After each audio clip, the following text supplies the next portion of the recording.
大家好，我是 Nancy，一位生活在加州硅谷的房地产经纪人。今年，加州将有60条全新的住房法律正式生效，其中多项法规直接影响租客与房东，包括驱逐流程、新的押金规定、租房申请费用，以及被称为 junk fees 的隐藏收费。这些法律的目的是在保护租客的同时，尽量避免增加小型房东的负担。因此，许多条文特别针对拥有大量出租房产的房东制定，并对拥有少于15个单位的房东设置豁免。租客权益组织对此普遍表示欢迎，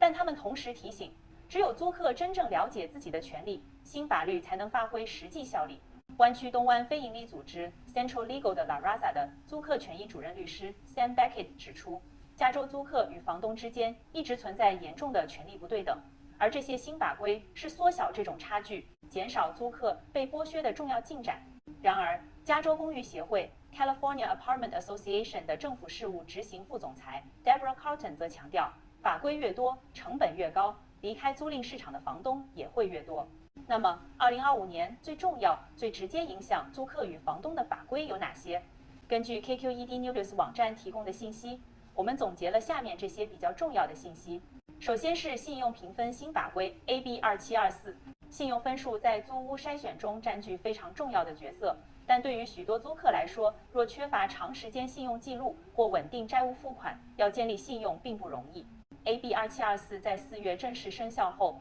租客可以选择主动将租金支付记录汇报给信用机构，以累积信用。而房东若拥有超过15个单位，就必须协助租客申报，同时也可以将申报相关费用转嫁给租客。California Apartment Association 表示，他们成功为小房东争取豁免，以避免额外成本。然后是驱逐通知流程的新变化 AB 2347，从今年开始，租客收到驱逐通知后，不再只有5天时间回应，而是延长至10天，让租客能有更多时间寻求法律协助、准备资料或沟通争议。为了避免法院程序被无限拖延，新法还要求租客律师必须在开庭前1天提交所有必要动议，确保流程不会被滥用。另外需要关注的是押金法规 AB 2801。过去很多租客搬离租屋时，会面对房东以专业清洁、地毯清洗、重新粉刷等名目扣取押金。AB 2801在4月生效后，明确规定，房东不得因专业清洁或正常磨损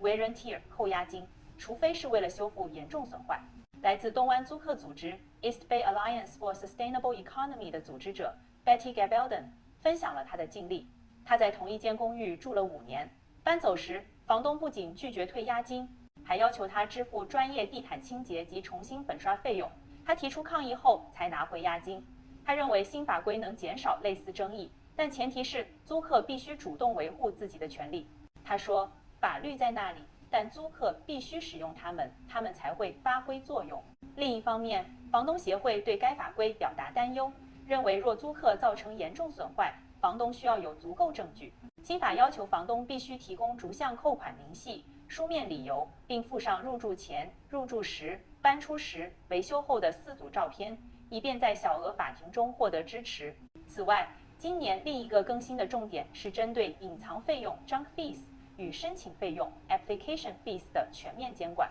所谓隐藏费用，是指租客在账单中才发现，但签约时从未被清楚告知的费用，包括便利费、宠物费、访客费等。白宫去年就将这类费用定义为未透明披露，但属强制性收费。联邦贸易委员会甚至起诉全美最大单户出租公司 Invitation Homes， 指控其非法收取隐藏费用。2025年，加州将正式介入 SB 611，要求房东公开每项费用的最高金额，完全透明，不得在租客入住后才突然出现收费。AB 2493则进一步规范 screening fee 申请费用，要求房东只能向正在认真考虑录用的申请者收费，并强制退还未录用者的 screening fee。此外，房东必须接受第一位符合资格的申请人，以减少歧视空间与不公平选择。在这些法规背后，租客与房东双方都表达了立场。租客组织认为新法规是保护弱势、平衡权利的必要措施。房东协会则认为，加州真正的问题不是监管，